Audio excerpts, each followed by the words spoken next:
প্রচণ্ড চাপে আছি। তো এই চাপ কাটাতে গেলে কী করতে হবে? কোথাও ঘুরতে যেতে হবে। কিন্তু কয়েকদিন তোমরা জানো যে কী পরিমাণ বৃষ্টি এসেছিলো, যে নিম্নচাপ ছিল। তো তার জন্য কোথাও বেরোতেও পারছিলাম না। তো বৃষ্টিটা একটু কমেছে, কিন্তু মেঘলা আকাশ আছে তাও। তো ভাবছি কোথাও একটু ঘুরে আসি, কারণ একদমই ভালো লাগছে না। তো কালকে বিকেলে ভাবছি যে একটু ফাঁকা আছে, তো ভাবছি বিকেলে একটু কোথাও বেরোতে হবে। আর সুপর্ণাও প্রচণ্ড রেগে যাচ্ছে যে কোথাও ঘুরতে নিয়ে যাচ্ছি না কিছু। তো এই ব্যাপারে ও প্রচণ্ড রেগে যাচ্ছে আমার ওপরে। তো চলো ওর রাগটাও ভাঙাতে হবে। তাই জন্য কালকে বিকেলে অবশ্যই কোথাও বেরোতে হবে। তো কোথায় বেরোবো চলো সেটা তোমাদের কালকেই দেখাবো।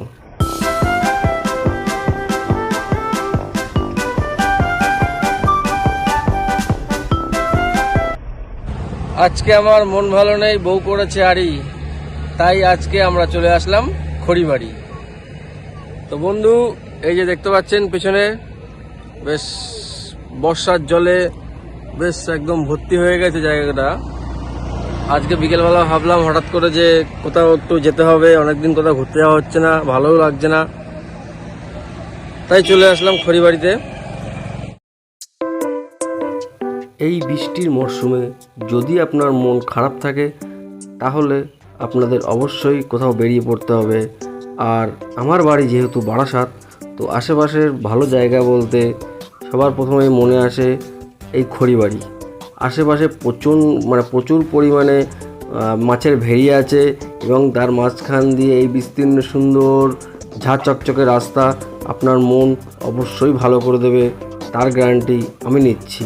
তো তাই জন্যে আপনাদের অবশ্যই একবার খড়িবাড়ি আসতে হবে, এসে ঘুরবেন এবং এখানকার স্পেশাল চাটা সবাই টেস্ট করবেন। আশা করি প্রত্যেকের ভালো লাগবে। তো চলুন ভিডিওটা ভালোভাবে দেখুন।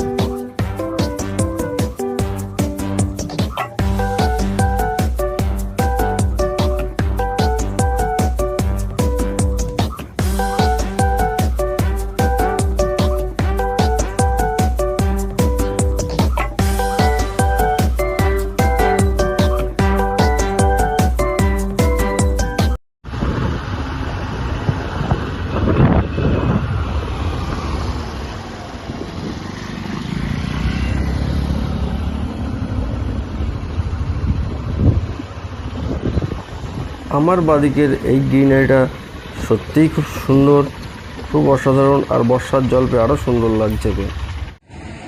কয়েকদিন ধরে প্রচণ্ড নিম্নচাপের বৃষ্টি আপনারা জানেন, সেই জন্য দেখুন জায়গাটা বেশ ভর্তি হয়ে গেছে, ভালোই লাগছে।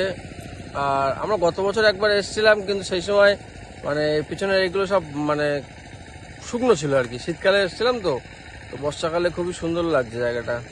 চলুন কিছু সিনেমাটিক ভিডিও আপনাদের দেখাই।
খড়িবাড়ি এসছি, আর যদি এখানকার স্পেশাল চাটাই না খাই তাহলে তো কেমন করে হবে। হ্যাঁ, তো চলো চা খেয়ে আসি, চায়ের ভিডিওটাও আমার দেখাবো।